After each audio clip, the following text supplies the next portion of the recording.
Hi friends, welcome to our channel. Real estate చేసుకో. ఇయర్కి సంవత్సరానికి ఎంత లేదన్నా 5 కోట్లు సంపాదించగలుగుతావు. ఆ సోర్స్ ఎవరికి ఉండదు. ఇది 1 మంత్ క్రితం చేసిన వీడియో ఫ్రెండ్స్. 1 మంత్ క్రితం చేసిన వీడియోలో వాడి పెళ్ళాము వాడిని రియల్ ఎస్టేట్లో నువ్వు సంవత్సరానికి 5 కోట్లు సంపాదిస్తావు అనింది అని వాడు చెప్పాడు. ఈ 5 years రియల్ ఎస్టేట్ మీద ఫోకస్ చేస్తా. 5 yearsలో కనీసం అంటే 50 కోట్లు సంపాదిస్తా. ఒక్కని చేసుకున్నా.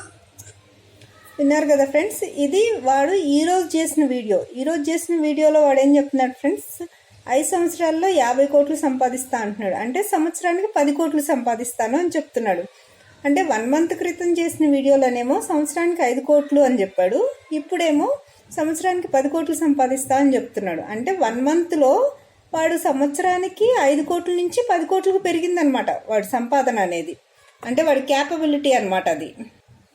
విన్నారు కదా ఫ్రెండ్స్, వాడు నోటికి ఏది వస్తే అది వాగటమే వాడి పని. అంతేగాని అంతకుముందు వీడియోలో ఏం చెప్పాను, ఈ వీడియోలో ఏం చెప్పాను అని వాడు ఏం చూసుకోడు అనమాట. అంటే వినేవాళ్ళు అవన్నీ పట్టించుకోరు అనేది వాడి ఉద్దేశం. వాడు ఎలాగో సంపాదించేది లేదు, ఏం లేదు కదా. లేకపోతే సంవత్సరానికి నిజంగా వాడు ఓన్లీ రియల్ ఎస్టేట్ మీద 5 కోట్లు 10 కోట్లు సంపాదించే వాడి బతుకు ఇలా ఉండదు కదా. నెక్స్ట్ వీక్ ఇంకో వీడియో చేసి నేను సంవత్సరానికి 20 కోట్లు సంపాదిస్తాను అని చెప్తాడు ఫ్రెండ్స్. చూస్తూ ఉండండి, వెయిట్ చేద్దాము. వీడిలాగా ఎన్ని రోజులు రియల్ ఎస్టేట్ చేస్తున్నాను, మొదలు పెడతాను, కోట్లు సంపాదిస్తాను అని చెప్తూ ఉంటాడో మనం కూడా చూస్తూ ఉందాం ఫ్రెండ్స్.